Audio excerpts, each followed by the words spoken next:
Good morning, fifth grade. Today we're going to continue reading in our novel, Homer P. Fig, and we're going to begin with chapter 16 today. But before we get started, we have a quick write. It says, describe a time when you felt like you were smarter than an adult. Why did you think this? Press pause to write down your answer and play when you're ready for the focus question.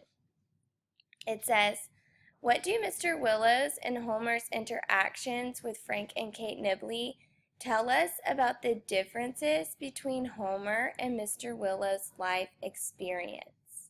So we have two new characters today, and their interaction with Homer and Mr. Willow is going to tell us something, give us more information about Mr. Willow. Our vocabulary words today are pray, and pray can be a noun or a verb. Excuse me.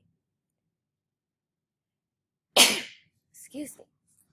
A prey is an animal that is being hunted for food.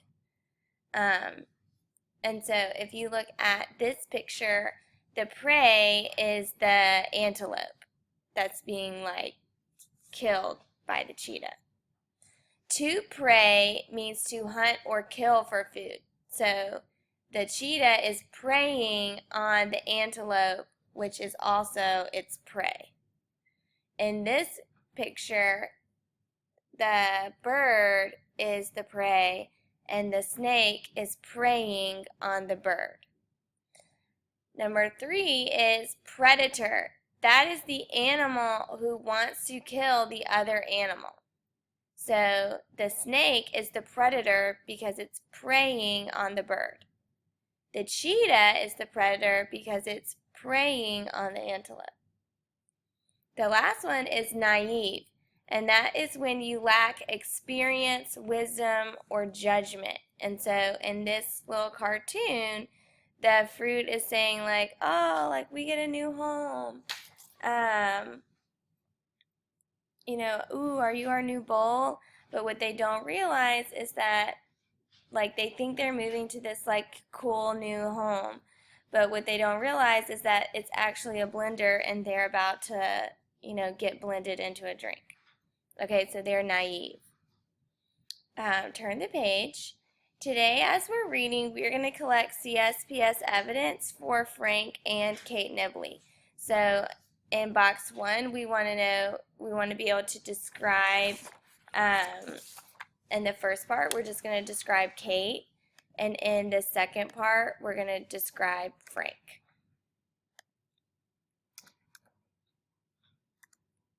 All right, so make sure you're on chapter,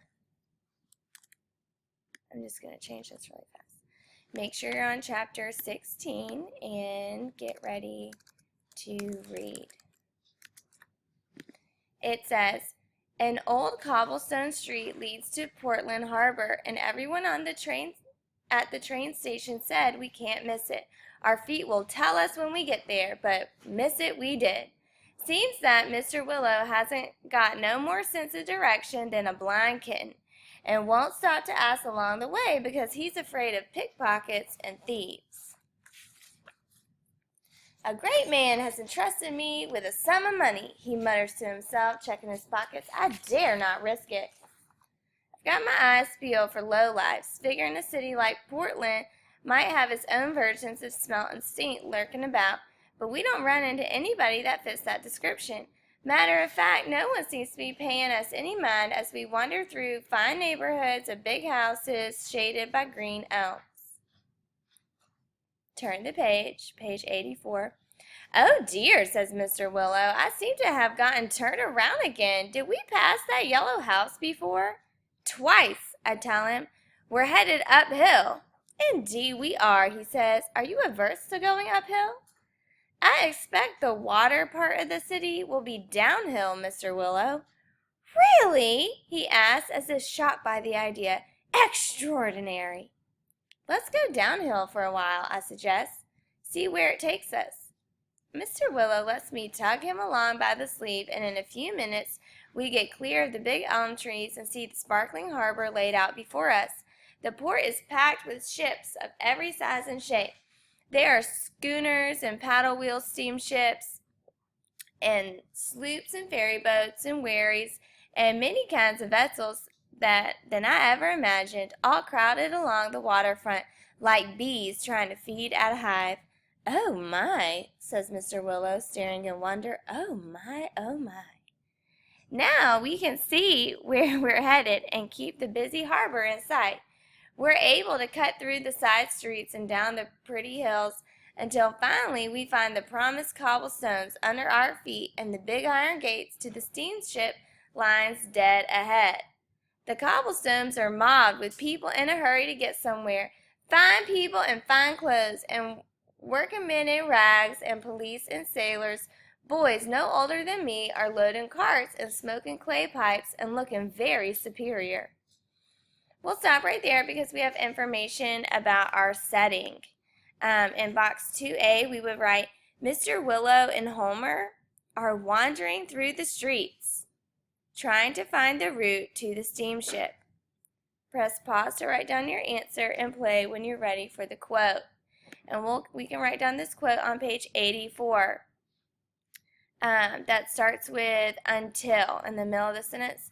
Until finally we find the promised cobblestones under our feet and the big iron gates to the steamship lines dead ahead. Press pause to write down your answer in box 2 and play when you're ready to keep reading. We're at the top of page 85. Look out! Make way! When a fast carriage comes through, rattling over the stones, we have to step quickly to the side or risk getting run down. That's how we happened to make the acquaintance of beautiful Kate Nibley and her brother Frank. In her rush to avoid the carriage and keep her skirts clear of the filthy street, Miss Nibley somehow bumps into Mr. Willow and ends up sprawled in his long, skinny arms. "Dear me!" he exclaims, finding her there. "Oh my! Thank you, kind sir," she says, fluttering a pair of soft gloves at his twitching nose. "You have saved me from ruining my dress." Before Mr. Willow can answer, I hear another voice coming up quick behind us. "Sister, are you okay? Have you been injured?"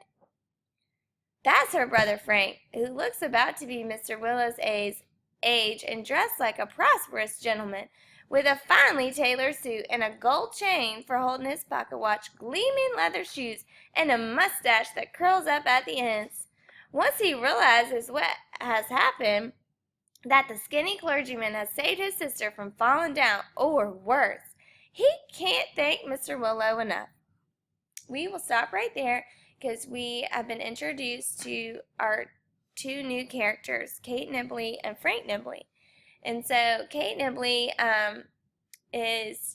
she ends up falling into Mr. Willow's arms, and he has saved her from ruining her dress. So in box 1A, we would write, Kate Nibley falls into Mr. Willow on the street and claims he has saved her from ruining her dress. And make sure you put the page number, page 85, out to the side. Press pause to write down your answer and play when you're ready for 1B.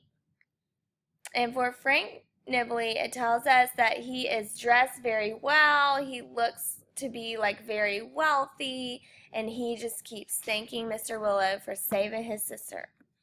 So in box 1B, we would write, Frank Nibley insists. Oh, hang on, we haven't got to that part yet. I'm gonna keep reading, and then we'll write down for Mr. Nibley. "My dear fellow," he exclaimed, seizing Mr. Willow's hand and shaking it. Well done, well done. Kate, have you thanked this brave gentleman?"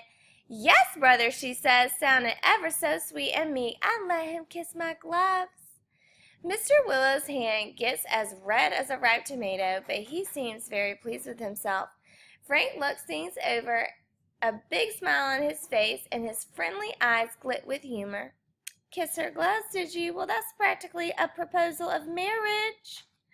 Mr. Willow commences to stutter and squeak like a tea kettle coming to a boil, but Frank laughs and claps him on the back. "A jest, sir, a joke, and for being such a good sport, I must insist that you join us for a bite to eat." Oh, no, says Mr. Willow, blushing some more. Can't, mustn't. We have a steamship to catch. Really? What ship, pray tell? The Orion, says Mr. Willow, bound for New York. Frank and his sister look at each other and burst out laughing. Excuse me, says Frank when he gets his breath back. No insult intended, but it seems we'll be shipmates, for Kate and I have booked the same ship for the same destination. Amazing, says Mr. Willow, his jaw dropping in wonder. So we'll stop right there because we have some information about Frank Nibley. And in box 1B, we would write, Frank Nibley insists that Mr. Willow and Homer eat with them to thank Mr. Willow for saving his sister. Press pause to write down your answer and play when you're ready to keep reading. All right, we're going to keep reading at the bottom of page 86. No, not so very amazing, says Frank, easily slipping his arm in Mr. Willow's and steering him toward the waterfront. Half the boats on this street are headed for the steamships. But never mind, fate is fate, and now you really must join us for muffins and chocolate. The good ship Orion won't leave for 2 hours yet, so that's plenty of time to get acquainted. And who is this? Kate asked, flicking her gloves on my head. Your servant boy? Can't say he's doing much for you. Something about the way she flicks those gloves, something about the very cool look in her beautiful gray eyes, something about Kate Nibley gets my goat. So I snatched the gloves from her hand. Why is she carrying them instead of wearing them anyhow? And I dropped them in the gutter. Miss Nibley stares at me in disbelief. I'm expecting her to get angry, but instead she sighs and says, I take it you are no servant boy. No, ma'am, I'm Homer P. Figg, and Mr. Willow is my temporary guardian until we get to New York and find my brother Harold, except it looks like I'll be guarding him. Mr. Willow, he's a nice man, but he hasn't the sense God gave a billy goat. Homer, says Mr. Willow, momentarily distracted. What's that you say? Told her you were a clergyman, Mr. Willow. What an interesting boy, Kate says, retrieving her gloves. I just know we're going to be great friends. So we will stop right there. Homer actually throws Kate's gloves into the gutter because she insulted him and he does not like her. And so in box 3A, we would write, Homer does not like Kate Nibley. Press pause to write down your answer and play when you're ready for the quote. And he says in the middle of page 87, something about Kate Nibley just gets my goat. And that is an expression that says something about her gets under his skin. There's something about her he doesn't trust. So we will write that sentence down in 3B. Press pause to write down your answer and play when you're ready to keep reading. We are at the bottom of page 87. She smiles at me and then gives her brother a look, turn the page, like she wants him to pay attention to something important.